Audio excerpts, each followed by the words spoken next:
ਵਾਹਿਗੁਰੂ ਜੀ ਕਾ ਖਾਲਸਾ ਵਾਹਿਗੁਰੂ ਜੀ ਕੀ ਫਤਿਹ। मैं ਤੁਹਾਡੀ ਹੋਸਟ ਰੀਤ ਕੌਰ ਨਿਊਜ਼ TV 84 ਦੇ ਨਾਲ ਵਿਊਅਰਸ। ਪਿਛਲੇ ਦਿਨੀ ਹਰਿਆਣਾ ਸਰਕਾਰ ਨੇ ਹਰਿਆਣੇ ਦੇ ਇਤਿਹਾਸਿਕ ਗੁਰਦੁਆਰਿਆਂ ਦੇ ਪ੍ਰਬੰਧ ਲਈ ਹਰਿਆਣਾ ਸਿੱਖ ਗੁਰਦੁਆਰਾ ਪ੍ਰਬੰਧਕ ਕਮੇਟੀ ਬਣਾਉਣ ਦਾ ਬਿੱਲ ਹਰਿਆਣਾ ਵਿਧਾਨ ਸਭਾ ਵਿੱਚ ਲਿਆਂਦਾ ਸੀ। ਹਰਿਆਣਾ ਵਿਧਾਨ ਸਭਾ ਨੇ ਇਸ ਬਿੱਲ ਨੂੰ ਮੈਜੋਰਟੀ ਵੋਟਸ ਨਾਲ ਪਾਸ ਕਰਕੇ ਪ੍ਰਵਾਨਗੀ ਲਈ ਗਵਰਨਰ ਹਰਿਆਣਾ ਨੂੰ ਭੇਜਿਆ, ਜਿਸ ਨੇ ਇਸ ਬਿੱਲ ਤੇ ਦਸਤਖਤ ਕਰਕੇ ਇਸ ਨੂੰ ਕਾਨੂੰਨੀ ਮਾਨਤਾ ਦੇ ਦਿੱਤੀ ਹੈ। ਪੰਜਾਬ ਦੇ ਬਾਦਲ ਅਕਾਲੀ ਦਲ ਨੂੰ ਇਸ ਨਾਲ ਬੜਾ ਵੱਡਾ ਝਟਕਾ ਲੱਗਾ। ਪ੍ਰਕਾਸ਼ ਸਿੰਘ ਬਾਦਲ ਨੇ ਆਪਣੀ ਕੋਰ ਕਮੇਟੀ ਦੀ ਮੀਟਿੰਗ ਚੰਡੀਗੜ੍ਹ ਵਿੱਚ ਸੱਦ ਕੇ ਇਸ ਮੀਟਿੰਗ ਵਿੱਚ ਜਜ਼ਬਾਤੀ ਅੰਦਾਜ਼ ਵਿੱਚ ਰੋਕ ਕੇ ਹਰਿਆਣਾ ਕਮੇਟੀ ਦੀ ਵਿਰੋਧਤਾ ਕੀਤੀ। 24 ਘੰਟੇ ਦੇ ਵਿੱਚ ਸ਼੍ਰੋਮਣੀ ਕਮੇਟੀ ਦਾ ਜਨਰਲ ਇਜਲਾਸ ਸੱਦਿਆ ਗਿਆ, ਐਗਜ਼ੀਕਿਊਟਿਵ ਕਮੇਟੀ ਦੀ ਮੀਟਿੰਗ ਸੱਦੀ ਗਈ ਤੇ 5 ਜਥੇਦਾਰ ਅਕਾਲ ਤਖਤ ਸਾਹਿਬ ਤੇ ਸੱਦੇ ਗਏ। ਐਗਜ਼ੀਕਿਊਟਿਵ ਕਮੇਟੀ ਨੇ ਕਾਲੀ ਵਿੱਚ ਮਤਾ ਪਾਸ ਕੀਤਾ ਤੇ ਹਰਿਆਣਾ ਕਮੇਟੀ ਦੇ 2 ਐਡਹਾਕ ਕਮੇਟੀ ਮੈਂਬਰ ਸਰਦਾਰ ਜਗਦੀਸ਼ ਸਿੰਘ ਝਿੰਡਾ ਤੇ ਦੀਦਾਰ ਸਿੰਘ ਨਲਵੀ ਅਤੇ ਹਰਿਆਣਾ ਸਰਕਾਰ ਵਿੱਚ ਮੰਤਰੀ ਹਰਮੋਹਿੰਦਰ ਸਿੰਘ ਚੱਠਾ ਨੂੰ ਪੰਥ ਵਿੱਚੋਂ ਖਾਰਿਜ ਕੀਤਾ ਜਾਵੇ, ਇਸ ਤੇ ਮੋਹਰ ਲਗਾਈ। ਸ਼੍ਰੋਮਣੀ ਕਮੇਟੀ ਜਨਰਲ ਹਾਊਸ ਨੇ ਇਹਨਾਂ ਤਿੰਨਾਂ ਨੂੰ ਪੰਥ ਚੋਂ ਖਾਰਿਜ ਕਰ ਦਿੱਤਾ ਅਤੇ ਇਹ ਮਤਾ ਜਥੇਦਾਰ ਅਕਾਲ ਤਖਤ ਸਾਹਿਬ ਨੂੰ ਸੌਂਪਿਆ। ਜਥੇਦਾਰ ਅਕਾਲ ਤਖਤ ਸਾਹਿਬ ਨੇ ਇੱਕ ਆਗਿਆਕਾਰੀ ਮੁਲਾਜ਼ਮ ਵਾਂਗ ਬਾਦਲ ਦੇ ਹੁਕਮ ਦੀ ਤਾਮੀਲ ਕਰਦਿਆਂ ਇਹਨਾਂ ਤਿੰਨਾਂ ਸਿੰਘਾਂ ਨੂੰ ਖਾਲਸਾ ਪੰਥ ਵਿੱਚੋਂ ਖਾਰਿਜ ਕਰਨ ਦਾ ਹੁਕਮ ਸੁਣਾਇਆ। ਇਸ ਫੈਸਲੇ ਦੀ ਪੰਥ ਨੂੰ ਪਿਆਰ ਕਰਨ ਵਾਲੇ ਹਰ ਸਿੱਖ ਵੱਲੋਂ ਨਿਖੇਧੀ ਕੀਤੀ ਜਾ ਰਹੀ ਹੈ, ਕਿਉਂਕਿ ਇਸ ਨਾਲ ਅਕਾਲ ਤਖਤ ਦੇ ਵਕਾਰ ਨੂੰ ਭਾਰੀ ਸੱਟ ਲੱਗੀ ਹੈ। ਵਿਊਅਰਸ, ਪਰ ਸਿੱਖ ਕੌਮ ਲਈ ਇਹ ਬੜੀ ਮਾਣ ਵਾਲੀ ਗੱਲ ਹੈ ਕਿ ਬੀਬੀ ਕਿਰਨਜੋਤ ਕੌਰ ਮੈਂਬਰ ਸ਼੍ਰੋਮਣੀ ਗੁਰਦੁਆਰਾ ਪ੍ਰਬੰਧਕ ਕਮੇਟੀ ਨੇ ਸ਼੍ਰੋਮਣੀ ਕਮੇਟੀ ਦੇ ਜਨਰਲ ਹਾਊਸ ਦੀ ਮੀਟਿੰਗ ਦੌਰਾਨ ਸਿੱਖ ਜਜ਼ਬਿਆਂ ਦੀ ਬਿਲਕੁਲ ਠੀਕ ਤਰਜਮਾਨੀ ਕੀਤੀ। ਉਹਨਾਂ ਨੇ ਕਿਹਾ ਕਿ ਸਾਨੂੰ ਇਸ ਲੜਾਈ ਨੂੰ ਸਿਆਸੀ ਅਤੇ ਕਾਨੂੰਨੀ ਤਰੀਕਿਆਂ ਨਾਲ ਲੜਨਾ ਚਾਹੀਦਾ ਹੈ। ਇਹ ਧਾਰਮਿਕ ਮਸਲਾ ਹੈ, ਇਸ ਲਈ ਅਕਾਲ ਤਖਤ ਸਾਹਿਬ ਨੂੰ ਇਸ ਵਿੱਚ ਇਨਵੋਲਵ ਕਰਨਾ ਜ਼ਰੂਰੀ ਨਹੀਂ ਹੈ। ਇਸ ਲਈ ਉਹਨਾਂ ਨੇ ਇਸ ਸਟੈਂਡ ਦੇ ਲਈ ਅਸੀਂ ਉਹਨਾਂ ਦੀ ਬਹੁਤ ਜ਼ਿਆਦਾ ਭਾਰੀ ਸ਼ਲਾਘਾ ਕਰਦੇ ਹਾਂ। ਅੱਜ ਅਸੀਂ ਇਸ ਪੰਥਕ ਮਸਲੇ ਦੇ ਉੱਪਰ 2 ਸ਼ਖਸੀਅਤਾਂ ਨਾਲ ਗੱਲਬਾਤ ਕਰਾਂਗੇ। ਸਭ ਤੋਂ ਪਹਿਲਾਂ ਅਸੀਂ ਗੱਲਬਾਤ ਕਰਾਂਗੇ ਬੀਬੀ ਕਿਰਨਜੋਤ ਕੌਰ ਜੀ ਨਾਲ, ਜਿਹੜੇ ਕਿ ਅੰਮ੍ਰਿਤਸਰ ਤੋਂ ਸਾਨੂੰ ਫੋਨ ਲਾਈਨ ਤੇ ਜੁੜ ਚੁੱਕੇ ਨੇ। ਜੀ ਭੈਣ ਜੀ, ਵਾਹਿਗੁਰੂ ਜੀ ਕਾ ਖਾਲਸਾ ਵਾਹਿਗੁਰੂ ਜੀ ਕੀ ਫਤਿਹ। ਵਾਹਿਗੁਰੂ ਜੀ ਕਾ ਖਾਲਸਾ ਵਾਹਿਗੁਰੂ ਜੀ ਕੀ ਫਤਿਹ। ਭੈਣ ਜੀ, ਸਭ ਤੋਂ ਪਹਿਲਾਂ ਤਾਂ ਤੁਸੀਂ ਸਾਨੂੰ ਵੇਰਵੇ ਦੇ ਨਾਲ ਦੱਸੋ ਕਿ ਜੇ ਤੁਸੀਂ ਜਦੋਂ ਜਨਰਲ ਹਾਊਸ ਦੀ ਮੀਟਿੰਗ ਅਟੈਂਡ ਕੀਤੀ, ਆਪਣੀ ਆਵਾਜ਼ ਉਠਾਈ, ਤੁਸੀਂ ਕੀ ਐਗਜ਼ੈਕਟਲੀ ਕਿਹਾ ਉੱਥੇ? ਜਿਹੜਾ ਸਾਡਾ ਪ੍ਰੈਜ਼ੈਂਟ ਸ਼੍ਰੋਮਣੀ ਕਮੇਟੀ ਦਾ ਹਾਊਸ ਹੈ, ਉਹਨੂੰ ਬਹੁਤ ਦੇਰ ਬਾਅਦ ਇਨਵਾਈਟ ਕੀਤਾ ਗਿਆ ਕਿਸੇ ਮਸਲੇ ਤੇ ਵਿਚਾਰ ਕਰਨ ਵਾਸਤੇ, ਤੇ ਇਸ ਮੀਟਿੰਗ ਦੇ ਵਿੱਚ ਜਦੋਂ ਏਜੰਡਾ ਸਾਹਮਣੇ ਆਇਆ ਜੀ, ਉਸ ਵਕਤ ਇਹ ਗੱਲ ਕਹੀ ਗਈ ਕਿ ਹਰਿਆਣਾ ਦੀ ਵੱਖਰੀ ਕਮੇਟੀ ਜਿਹੜੀ ਬਣੀ ਹੈ ਤੇ ਉਹਦੇ ਵਿੱਚ ਜਿਹੜੇ ਮੇਨ ਬੰਦੇ ਜਿਨ੍ਹਾਂ ਨੇ ਇਹ ਸਾਰਾ ਕੁਝ ਕੀਤਾ ਹੈ, ਜਿਸ ਤਰ੍ਹਾਂ ਤੁਸੀਂ 3 ਨਾਂ ਲੈਣ, ਉਹਨਾਂ ਨੂੰ ਪੰਥ ਚੋਂ ਛੇਕ ਦਿੱਤਾ ਜਾਵੇ। ਹਾਂਜੀ। ਸੋ ਉਸ ਵਕਤ ਮੈਂ ਫਿਰ ਪ੍ਰਧਾਨ ਸਾਹਿਬ ਕੋਲ ਟਾਈਮ ਮੰਗਿਆ ਆਪਣੀ ਗੱਲ ਕਹਿਣ ਦੀ, ਔਰ ਮੈਂ ਧੰਨਵਾਦੀ ਹਾਂ ਮੱਕੜ ਸਾਹਿਬ ਦੀ ਕਿ ਉਹਨਾਂ ਨੇ ਮੈਨੂੰ ਟਾਈਮ ਦਿੱਤਾ ਜਨਰਲ ਹਾਊਸ ਵਿੱਚ ਗੱਲ ਕਰਨ ਦਾ। ਔਰ ਮੈਂ ਇਹ ਗੱਲ ਕਹੀ ਕਿ ਹਰਿਆਣਾ ਗੁਰਦੁਆਰਾ ਪ੍ਰਬੰਧਕ ਕਮੇਟੀ ਬਣਨ ਦਾ ਮੈਂ ਅੱਜ ਵਿਰੋਧ ਕਰਦੀ ਹਾਂ। ਮੇਰਾ ਸਟੈਂਡ ਇਹ ਹੈਗਾ, ਮੈਂ ਉਹਦੇ ਹੱਕ ਵਿੱਚ ਨਹੀਂ ਹਾਂ ਜੀ, ਕਿਉਂਕਿ ਅਸੀਂ ਉਸ ਪਰਿਵਾਰ ਦੇ ਵਿੱਚੋਂ ਹਾਂ ਜਿਨ੍ਹਾਂ ਨੇ ਕੁਰਬਾਨੀਆਂ ਦਿੱਤੀਆਂ ਹੈਗੀਆਂ, ਜਿਨ੍ਹਾਂ ਨੇ ਸ਼੍ਰੋਮਣੀ ਕਮੇਟੀ ਬਣਾਈ, ਜਿਨ੍ਹਾਂ ਅਕਾਲੀ ਦਲ ਬਣਾਇਆ, ਇੰਨਾ ਸੰਘਰਸ਼ ਕੀਤਾ, ਇੰਨੀਆਂ ਕੁਰਬਾਨੀਆਂ ਦਿੱਤੀਆਂ, ਔਰ ਫਿਰ ਇਹ ਇੱਕ ਸੰਸਥਾ ਹੋਣ ਦੇ ਵਿੱਚ ਆਈ। ਤੇ ਅੱਜ ਉਸ ਦੇ ਟੁਕੜੇ ਹੁੰਦੇ ਦੇਖ ਕੇ ਦੁੱਖ ਹੁੰਦਾ ਜੀ। ਪਰ ਨਾਲ ਹੀ ਮੈਂ ਇਹ ਗੱਲ ਵੀ ਕਹੀ ਕਿ ਇਹ ਜਿਹੜਾ ਮਸਲਾ ਹੈਗਾ, ਇਹਨੂੰ ਅਕਾਲੀ ਦਲ ਨੂੰ ਅੱਗੇ ਹੋ ਕੇ ਹੱਲ ਕਰਨਾ ਚਾਹੀਦਾ ਹੈ, ਕਿਉਂਕਿ ਅਗਰ ਅਸੀਂ ਇਤਿਹਾਸ ਵੱਲ ਨਜ਼ਰ ਮਾਰਦੇ ਹਾਂ ਤਾਂ ਸ਼੍ਰੋਮਣੀ ਕਮੇਟੀ ਪਹਿਲੇ ਬਣੀ ਔਰ ਫਿਰ ਵਲੰਟੀਅਰ ਦਲ ਦੇ ਤੌਰ ਤੇ ਅਕਾਲੀ ਦਲ ਬਣਿਆ ਸੀ ਗੁਰਦੁਆਰਿਆਂ ਦੀ ਹਿਫਾਜ਼ਤ ਵਾਸਤੇ।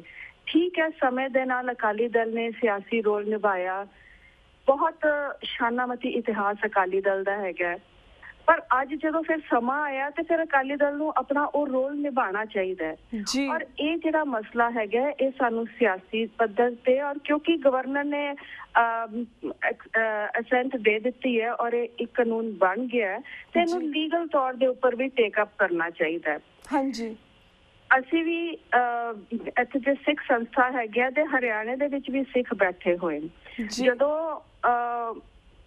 ਦੂਜੇ ਪਾਸੇ ਵੀ ਸਿੱਖ ਬੈਠੇ ਹੋਣ ਤੇ ਇਹ ਜਿਹੜਾ ਮਸਲਾ ਹੈ ਸਾਨੂੰ ਅਕਾਲ ਤਖਤ ਸਾਹਿਬ ਤੇ ਨਹੀਂ ਲੈ ਕੇ ਜਾਣਾ ਚਾਹੀਦਾ। ਔਰ ਇਸ ਚੀਜ਼ ਦੀ ਵੀ ਮੈਨੂੰ ਪੂਰੀ ਕਲੈਰਿਟੀ ਹੈ ਕਿ ਹਰਿਆਣੇ ਦੇ ਜਿਹੜੇ ਕਾਂਗਰਸੀ ਉਹਨਾਂ ਨੇ ਹਰਿਆਣੇ ਤੇ ਪੰਜਾਬ ਦੇ ਸਿੱਖਾਂ ਦੇ ਵਿੱਚ ਜਿਹੜਾ ਮਨ ਮੁਟਾਵ ਸੀ, ਜਿਹੜਾ ਡਿਫਰੈਂਸਸ ਹੈਗੇ ਸੀ, ਉਹਦਾ ਫਾਇਦਾ ਉਠਾਉਂਦੇ ਹੋਏ ਹਰਿਆਣੇ ਦੇ ਸਿੱਖਾਂ ਨੂੰ ਆਪਣੇ ਵੋਟ ਬੈਂਕ ਵਿੱਚ ਕਨਵਰਟ ਕਰਨ ਵਾਸਤੇ ਇਹ ਸਾਰਾ ਕਾਰਾ ਕੀਤਾ। ਕਿਉਂਕਿ ਤੁਸੀਂ ਦੇਖੋ ਇਹਨਾਂ ਦੀ ਕਾਰਵਾਈ ਦੇਖੋ ਕਿਸ ਤਰ੍ਹਾਂ ਹੋਈ ਹੈ। ਇੱਕ ਦਿਨ ਇਹਨਾਂ ਨੇ ਹਰਿਆਣੇ ਦੀ ਅਸੈਂਬਲੀ ਦੇ ਵਿੱਚ ਬਿੱਲ ਪਾਸ ਕੀਤਾ, 2 ਦਿਨਾਂ ਬਾਅਦ ਗਵਰਨਰ ਉਹਨੂੰ ਹਾਮੀ ਵੀ ਉਹਦੀ ਭਰ ਰਿਹਾ ਹੈ। ਅਸੀਂ ਤਾਂ ਕੋਈ ਕਾਨੂੰਨ ਨਹੀਂ ਦੇਖਿਆ ਜਿਹੜਾ ਇੰਨੀ ਕਾਹਲੀ ਦੇ ਵਿੱਚ ਪਾਸ ਕੀਤਾ ਗਿਆ ਹੋਵੇ। ਤੇ ਕਾਂਗਰਸ ਦੀ ਨੀਅਤ ਇਹਦੇ ਵਿੱਚ ਯਕੀਨਨ ਖਰਾਬ ਹੈਗੀ ਹੈ। ਸਿਰਫ ਵੋਟ ਬੈਂਕ ਦੀ ਵੱਲ ਉਹਨਾਂ ਦੀ ਇੱਕ ਨਜ਼ਰ ਹੈਗੀ ਹੈ। ਪਰ ਸਾਨੂੰ ਵੀ ਆਪਣੇ ਸੰਜੀਦਗੀ ਦੇ ਨਾਲ ਇਸ ਮਸਲੇ ਨੂੰ ਲੈਂਦੇ ਹੋਏ ਇਹਦੇ ਹੱਲ ਲੱਭਣੇ ਚਾਹੀਦੇ ਨੇ, ਔਰ ਅਕਾਲ ਤਖਤ ਸਾਹਿਬ ਤੋਂ ਜਿਹੜੀ ਇੱਕ ਸ਼ਕਤੀ ਹੈ ਉਹਦਾ ਪ੍ਰਯੋਗ ਨਹੀਂ ਕਰਨਾ ਚਾਹੀਦਾ। ਜੀ ਜੀ ਬਿਲਕੁਲ ਬਿਲਕੁਲ ਭੈਣ ਜੀ। ਤੇ ਭੈਣ ਜੀ ਤੁਸੀਂ ਕਿਹਾ ਕਿ ਉਹਨਾਂ ਨੇ ਜੋ ਵੀ ਕੀਤਾ ਉਹਨਾਂ ਦਾ ਮਸਲਾ ਸੀਗਾ, ਪਰ ਸਾਨੂੰ ਕਿਉਂਕਿ ਇਹਨਾਂ ਨੇ ਕੋਈ ਧਾਰਮਿਕ ਗੁਨਾਹ ਨਹੀਂ ਕੀਤਾ ਸੀ, ਸਾਨੂੰ ਅਕਾਲ ਤਖਤ ਸਾਹਿਬ ਨੂੰ ਜਾਂ ਜਥੇਦਾਰ ਅਕਾਲ ਤਖਤ ਸਾਹਿਬ ਨੂੰ ਇਸ ਵਿੱਚ ਨਹੀਂ ਇਨਵੋਲਵ ਕਰਨਾ ਚਾਹੀਦਾ ਸੀਗਾ। ਜਿਸ ਤਰ੍ਹਾਂ ਹੁਣ ਉਹਨਾਂ ਦੇ ਉੱਪਰ ਇੰਨਾ ਪ੍ਰੈਸ਼ਰ ਪੈ ਰਿਹਾ ਜਥੇਦਾਰ ਅਕਾਲ ਤਖਤ ਸਾਹਿਬ, ਬਿਕੋਜ਼ ਸਾਰੇ ਚਾਹੁੰਦੇ ਕਿ ਉਹ ਆਪਣਾ ਡਿਸੀਜਨ ਵਾਪਿਸ ਲੈਣ। What do you think he will take his decision back? ਜਿਹੜਾ ਜਥੇਦਾਰ ਸਾਹਿਬ ਨੇ ਜੋ ਡਿਸੀਜਨ ਲੈਣ, ਉਹਨਾਂ ਨੇ ਕੁਝ ਸੋਚ ਸਮਝ ਕੇ ਲਏ ਹੋਣਗੇ, ਉਹ ਇਹਨੂੰ ਵਾਪਸ ਲੈਣਗੇ ਜਾਂ ਨਹੀਂ ਲੈਣਗੇ ਇਹ ਉਹੀ ਦੱਸ ਸਕਦੇ ਨੇ। ਇਹਦੇ ਬਾਰੇ ਮੈਂ ਕਮੈਂਟ ਨਹੀਂ ਕਰ ਸਕਦੀ। Okay all right. ਤੇ ਭੈਣ ਜੀ ਤੁਹਾਨੂੰ ਨਹੀਂ ਲੱਗਦਾ ਕਿ ਇਸ ਤਰ੍ਹਾਂ ਦੇ ਫੈਸਲਿਆਂ ਨਾਲ ਅਕਾਲ ਤਖਤ ਅੱਜ ਉਸ ਸਥਿਤੀ ਵਿੱਚ ਪਹੁੰਚਾ ਦਿੱਤਾ ਗਿਆ ਕਿ ਸਿੱਖ ਖੁੱਲ੍ਹੇਆਮ ਅਕਾਲ ਤਖਤ ਦੇ ਹੁਕਮਨਾਮਿਆਂ ਦੀ ਉਲੰਘਣਾ ਕਰ ਰਹੇ ਹਨ? ਸਰਟਨਲੀ ਜਿੰਨਾ ਜ਼ਿਆਦਾ ਐਕਟਿਵਿਜ਼ਮ ਅਕਾਲ ਤਖਤ ਸਾਹਿਬ ਤੇ ਹੋਏਗਾ ਉਨੀ ਜ਼ਿਆਦਾ ਕੰਟਰੋਵਰਸੀ ਹੋਏਗੀ, ਕਿਉਂਕਿ ਇਹ ਪੋਸੀਬਲ ਨਹੀਂ ਹੈਗਾ ਕਿ ਜਦੋਂ ਤੁਸੀਂ ਕੰਟਰੋਵਰਸ਼ੀਅਲ ਮਸਲੇ ਲੈ ਕੇ ਆਓ ਤੇ 100% ਲੋਕ ਤੁਹਾਡੇ ਨਾਲ ਸਹਿਮਤ ਹੋਣ। ਇਟਸ ਵੈਰੀ ਇੰਪੋਰਟੈਂਟ ਕਿ ਅਕਾਲ ਤਖਤ ਸਾਹਿਬ ਤੇ ਕੋਈ ਵੀ ਮਸਲਾ ਵਿਚਾਰਨ ਤੋਂ ਪਹਿਲੇ ਇਹ ਡਿਬੇਟ ਪਹਿਲੇ ਕੀਤੀ ਜਾਵੇ ਕਿ ਇਹ ਅਕਾਲ ਤਖਤ ਸਾਹਿਬ ਤੇ ਮਸਲਾ ਜਾਣਾ ਚਾਹੀਦਾ ਹੈ ਜਾਂ ਨਹੀਂ। ਔਰ ਜਿਹੜਾ ਮਸਲਾ ਫਿਰ ਅਕਾਲ ਤਖਤ ਸਾਹਿਬ ਤੇ ਚਲਾ ਜਾਵੇ ਤੇ ਦੈਨ ਉਸ ਤੋਂ ਬਾਅਦ ਉਹਦੀ ਕੋਈ ਕੰਟਰੋਵਰਸੀ ਨਹੀਂ ਹੋਣੀ ਚਾਹੀਦੀ। ਸੋ ਸਾਨੂੰ ਇਹਦੇ ਬਾਰੇ ਧਿਆਨ ਰੱਖਣ ਦੀ ਲੋੜ ਹੈ ਕਿ ਮਸਲਾ ਅਸੀਂ ਕਿਹੜਾ ਲੈ ਕੇ ਜਾ ਰਹੇ ਹਾਂ। ਜੀ ਜੀ। ਤੇ ਭੈਣ ਜੀ ਜਿਸ ਤਰ੍ਹਾਂ ਤੁਸੀਂ ਮੀਟਿੰਗ ਦੇ ਵਿੱਚ ਤੁਸੀਂ ਕਿਹਾ ਕਿ ਤੁਸੀਂ ਮੱਕੜ ਸਾਹਿਬ ਨੂੰ ਪੁੱਛਿਆ ਕਿ ਤੁਸੀਂ ਗੱਲਬਾਤ ਕਰਨਾ ਚਾਹੁੰਦੇ ਹੋ, ਐਂਡ ਜੋ ਤੁਸੀਂ ਆਪਣੇ ਡਿਸੀਜਨ ਸਾਹਮਣੇ ਉਹਨਾਂ ਨੇ ਰੱਖਿਆ ਕਿ ਆਹ ਚੀਜ਼ਾਂ ਗਲਤ ਨੇ ਇਸ ਬਾਰੇ ਐਂਡ ਸਾਨੂੰ ਇਸ ਤਰ੍ਹਾਂ ਨਹੀਂ ਕਰਨਾ ਚਾਹੀਦਾ, ਤਾਂ ਉਹਨਾਂ ਦਾ ਅੱਗੇ ਰਿਸਪੌਂਡ ਕੀ ਸੀਗਾ? ਦੇਖੋ ਜਨਰਲ ਹਾਊਸ ਦੇ ਵਿੱਚ ਪਿੱਛੇ ਸ਼੍ਰੋਮਣੀ ਕਮੇਟੀ ਦਾ ਪਿਛਲੇ ਕੁਝ ਸਮੇਂ ਤੋਂ ਇਹ ਚੱਲਣ ਚੱਲ ਰਿਹਾ ਕਿ ਆਮ ਮੈਂਬਰ ਨੂੰ ਬੋਲਣ ਦਾ ਸਮਾਂ ਹੀ ਨਹੀਂ ਦਿੱਤਾ ਜਾਂਦਾ, ਜਾਂ ਕੁਝ ਮੈਂਬਰਾਂ ਦਾ ਰੁਝਾਨ ਵੀ ਨਹੀਂ ਰਿਹਾ। ਉਹ ਕਹਿੰਦੇ ਹਾਂਜੀ ਪ੍ਰਧਾਨ ਨੇ ਕਹਿਤਾ ਜੀ, ਹੱਥ ਖੜੇ ਕਰਤੇ, ਬੋਲੇ ਸੋ ਨਿਹਾਲ, ਜੋ ਪ੍ਰਧਾਨ ਨੇ ਕਹਿਤਾ ਸਹੀ ਹੈ। ਪਰ ਮੱਕੜ ਸਾਹਿਬ ਦਾ ਇਸ ਮੁੱਦੇ ਉੱਪਰ ਮੈਨੂੰ ਜਨਰਲ ਹਾਊਸ ਵਿੱਚ ਟਾਈਮ ਦੇਣਾ I think ਉਹ ਪਾਰਟ ਆਫ ਦਾ ਕਿਉਂਕਿ ਇਹ ਇੱਕ ਫਾਰਮਲ ਮੀਟਿੰਗ ਵੀ ਨਹੀਂ ਸੀ ਹੈਗੀ। ਮੈਂ ਜੇ ਇਹ ਕਹਾਂ ਨਾ ਕਿ ਪਾਰਟ ਆਫ ਦਾ ਪ੍ਰੋਸੀਡਿੰਗ ਹੈ, ਉਹ ਵੀ ਸਹੀ ਨਹੀਂ ਹੋਏਗਾ, ਕਿਉਂਕਿ ਇਹ ਜਿਹੜੀ ਮੀਟਿੰਗ ਹੋਈ ਸੀ ਇਹ ਇੱਕ ਫਾਰਮਲ ਮੀਟਿੰਗ ਨਹੀਂ ਸੀ ਹੈਗੀ। ਤੁਸੀਂ ਜਾਣਦੇ ਹੀ ਹੋ ਕਿ ਜਿਹੜੇ ਸ਼੍ਰੋਮਣੀ ਕਮੇਟੀ ਦਾ ਪ੍ਰੈਜ਼ੈਂਟ ਹਾਊਸ ਹੈ ਉਹ ਤਾਂ ਗਵਰਨਮੈਂਟ ਨੇ ਹਾਲੇ ਸਸਪੈਂਡ ਕੀਤਾ ਹੋਇਆ, ਹਾਲੇ ਉਹ ਰੀਇਨਸਟੇਟ ਹੋਇਆ ਹੀ ਨਹੀਂ ਜੀ। ਇਹ ਤਾਂ ਕੇਸ ਸੁਪਰੀਮ ਕੋਰਟ ਵਿੱਚ ਚੱਲਦਾ ਪਿਆ ਹੈਗਾ। ਸੋ ਅਸੀਂ ਫਾਰਮਲੀ ਤਾਂ ਨਹੀਂ ਬੁਲਾ ਸਕੇ, ਪਰ ਚਲੋ ਜਿਹੜੇ ਇਲੈਕਟਿਡ ਮੈਂਬਰਸ ਹਨ ਉਹਨਾਂ ਨੂੰ ਬੁਲਾ ਕੇ ਉਹਨਾਂ ਦੀ ਰਾਏ ਤਾਂ ਡੈਫੀਨੇਟਲੀ ਲਈ ਜਾ ਸਕਦੀ ਹੈ ਨਾ। ਸੋ ਇਸ ਜਿਹੜੀ ਰਾਏ ਲਈ ਗਈ ਹੈ ਤਾਂ ਰਾਏ ਲੈਣ ਤਾਂ ਇੱਕ ਓਪੀਨੀਅਨ ਦੇਣ ਦੀ ਗੱਲ ਹੁੰਦੀ ਹੈ, ਬਾਕੀ ਕੌਣ ਕਿਸ ਤਰ੍ਹਾਂ ਰਿਐਕਟ ਕਰਦਾ ਹੈ ਤਾਂ ਬਾਅਦ ਦੇ ਵਿੱਚ ਪਤਾ ਲੱਗਦਾ। ਹੁਣ ਜਨਰਲ ਹਾਊਸ ਦੀ ਮੀਟਿੰਗ ਤੋਂ ਬਾਅਦ ਬਹੁਤ ਮੈਂਬਰ ਮੇਰੇ ਕੋਲ ਆਏ ਜਿਨ੍ਹਾਂ ਨੇ ਇਸ ਗੱਲ ਨਾਲ ਸਹਿਮਤੀ ਪ੍ਰਗਟਾਈ ਕਿ ਵੀ ਤੁਸੀਂ ਜੋ ਕਹਿ ਰਹੇ ਹੋ ਅਸੀਂ ਵੀ ਸਹਿਮਤ ਹਾਂ ਵੀ ਅਕਾਲ ਤਖਤ ਸਾਹਿਬ ਤੇ ਮਸਲਾ ਨਾ ਲੈ ਕੇ ਜਾਓ, ਇਹਨੂੰ ਲੀਗਲੀ ਤੇ ਪੋਲੀਟੀਕਲੀ ਇਹਦਾ ਮਸਲੇ ਦਾ ਹੱਲ ਲੱਭੋ। ਪਰ ਇੱਕ ਗੱਲ ਹੈ ਕਿ ਸਾਰੇ ਇਸ ਗੱਲ ਤੇ ਸਹਿਮਤ ਸੀ ਕਿ ਜਿਹੜੀ ਹਰਿਆਣਾ ਕਮੇਟੀ ਸ਼੍ਰੋਮਣੀ ਕਮੇਟੀ ਨੂੰ ਤੋੜ ਕੇ ਬੰਦੀ ਪਈ ਹੈ, ਇਹਦਾ ਅਸੀਂ ਸਾਰੇ ਵਿਰੋਧ ਕਰਦੇ ਹਾਂ। ਜੀ ਜੀ। ਤੇ ਭੈਣ ਜੀ ਤੁਸੀਂ ਗੱਲ ਕੀਤੀ ਕਿ ਫਾਰਮਲ ਮੀਟਿੰਗ ਸੀ, it was not a big meeting, and ਜਿਸ ਤਰ੍ਹਾਂ ਫਾਰਮਲ ਮੀਟਿੰਗ ਹੁੰਦੀ ਹੈ ਇਹਨਾਂ ਵਿੱਚ ਇਸ ਤਰ੍ਹਾਂ ਦੇ ਇੰਨੇ ਵੱਡੇ ਡਿਸੀਜਨ ਲੈਣੇ ਕਿ ਕਿਸੇ ਨੂੰ ਸਿੱਖ ਪੰਥ ਤੋਂ ਬਾਹਰ ਕੱਢਣਾ, ਇਜ਼ ਦੈਟ ਨੋਰਮਲ?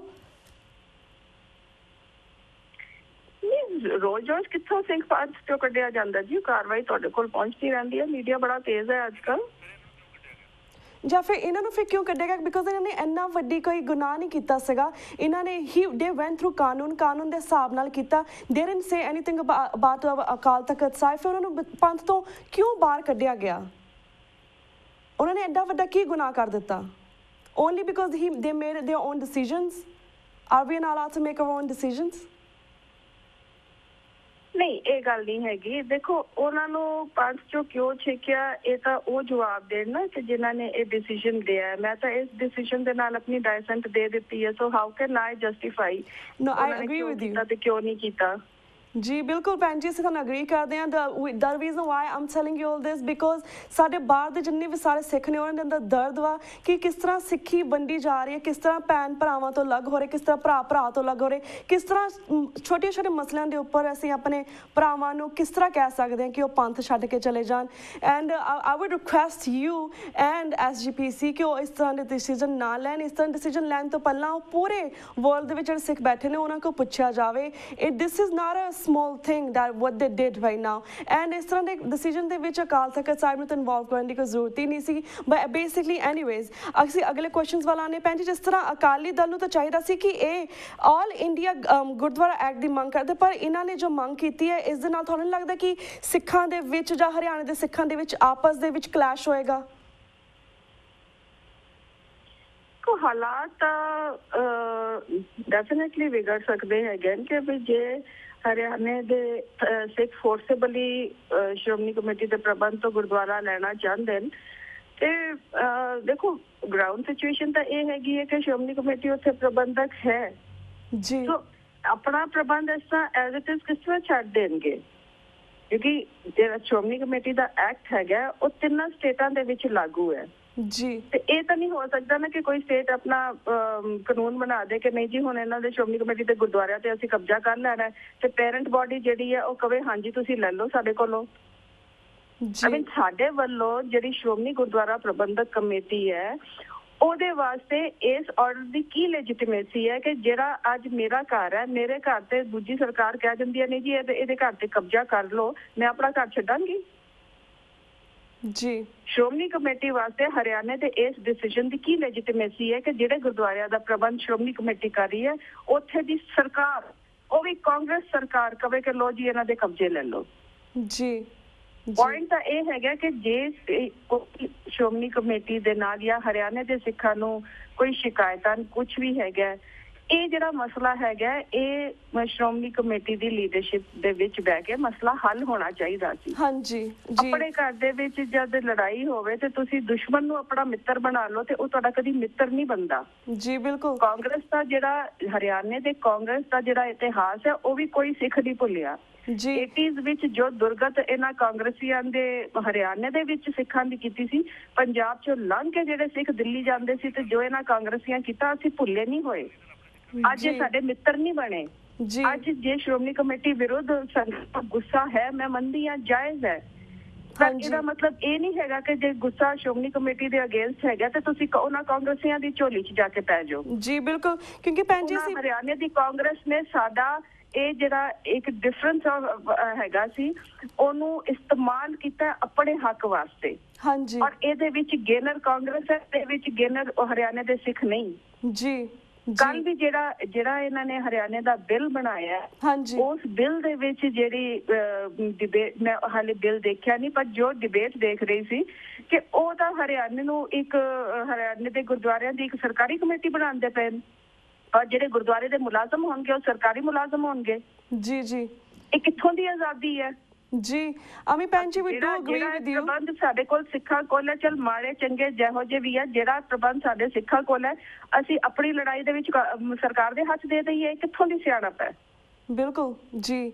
ਤੇ ਭੈਣ ਜੀ, ਜਿਸ ਤਰ੍ਹਾਂ I do agree with you ਕਿ ਕਾਂਗਰਸ ਦਾ ਸਾਨੂੰ ਸਾਥ ਨਹੀਂ ਦੇਣਾ ਚਾਹੀਦਾ, ਕਾਂਗਰਸ ਹੀ ਸਾਨੂੰ ਅਲੱਗ ਕਰ ਰਹੀ ਹੈ, ਬਟ ਆਈ ਬਿਲੀਵ ਦੈਟ ਕਿ ਜਿਸ ਤਰ੍ਹਾਂ ਅਸੀਂ ਲਾਸਟ ਵੀਕ ਸਰਦਾਰ ਜਗਦੀਸ਼ ਸਿੰਘ ਝਿੰਡਾ ਜੀ ਨਾਲ ਵੀ ਆਪਣੀ TV 84 ਦੇ ਦਰਸ਼ਕਾਂ ਦੇ ਰੂਬਰੂ ਕਰਵਾਇਆ ਸੀ। ਉਹਨਾਂ ਨੇ ਗੱਲਬਾਤ ਕੀਤੀ ਸੀ ਕਿਉਂਕਿ ਅਸੀਂ ਉਹਨੂੰ ਪੁੱਛਣਾ ਚਾਹੁੰਦੇ ਸੀ ਕਿ ਕਿਉਂ ਉਹਨਾਂ ਨੇ ਆਪਣੀ ਕਮੇਟੀ ਅਲੱਗ ਬਣਾਈ, ਪਰ ਉਹਨਾਂ ਨੇ ਸਾਨੂੰ ਐਕਸਪਲੇਨ ਕੀਤਾ ਕਿ ਕਿੰਨੇ ਸਾਲਾਂ ਤੋਂ SGPC ਜਾਂ ਫਿਰ ਜਥੇਦਾਰ ਅਕਾਲ ਤਖਤ ਸਾਹਿਬ ਜਾਂ ਫਿਰ ਅਕਾਲੀ ਦਲ ਨੂੰ ਕਿਸ ਤਰ੍ਹਾਂ ਮਿੰਨਤਾਂ ਕੀਤੀਆਂ, ਉਹਨਾਂ ਜੋ ਪ੍ਰੋਬਲਮ ਸੀ ਉਹ ਸਾਹਮਣੇ ਲੈ ਕੇ ਆਉਂਦੇ ਸੀਗੇ ਫਰਮ ਥਰੂਆਊਟ ਸੋ ਮੈਨੀ ਈਅਰਸ ਦੇ backed them for help, but nobody helped them, so they had nowhere else to go except to make their own committee। ਤਾਂ ਕਰਕੇ ਉਹਨਾਂ ਨੇ ਕਮੇਟੀ ਬਣਾਈ ਸੀ। ਅਗਰ ਸ਼ੁਰੂ ਤੋਂ ਹੀ ਅਸੀਂ ਅਗਰ ਜੜ ਫੜ ਲੈਂਦੇ ਅਸੀਂ ਤਾਂ ਅੱਗੇ ਇਸ ਤਰ੍ਹਾਂ ਦਾ ਬ੍ਰਿਕਸ਼ ਉਗਣਾ ਹੀ ਨਹੀਂ ਸੀਗਾ ਨਾ। ਤਾਂ ਦਸਰਮ ਸਿੰਘ ਕਿ ਸਾਨੂੰ ਪਹਿਲਾਂ ਹੀ ਅਕਾਲੀ ਦਲ ਨੂੰ ਚਾਹੀਦਾ ਸੀਗਾ ਕਿ ਜੋ ਸਾਡਾ ਕਾਂਗਰਸ ਨੇ ਕੀਤਾ ਉਹ ਖੁਦ ਅਕਾਲੀ ਦਲ ਨਾਲ ਸਾਡਾ ਪੰਜਾਬ ਦੇ ਵਿੱਚ ਕਰਦੇ। ਦੇ should have taken care of brother, doesn't matter ਕਿ ਹਰਿਆਣਾ ਸਾਡੇ ਤੋਂ ਅਲੱਗ ਹੋ ਗਿਆ ਸੀ, ਪਰ ਹੈਗੇ ਤਾਂ ਸਾਡੇ ਭਰਾ ਹੀ ਸੀਗੇ। We should have take care of them as well, ਜਿੰਨਾ ਕਿ ਅਸੀਂ ਪੰਜਾਬ ਦੇ ਵੀਰਾਂ ਭੈਣਾਂ ਦਾ ਕੀ ਕਰਦੀ ਉਨੀ ਸਾਨੂੰ ਹਰਿਆਣਾ ਦੇ ਭਰਾਵਾਂ ਨਾਲ ਵੀ ਕਰਨੀ ਚਾਹੀਦੀ ਸੀਗੀ।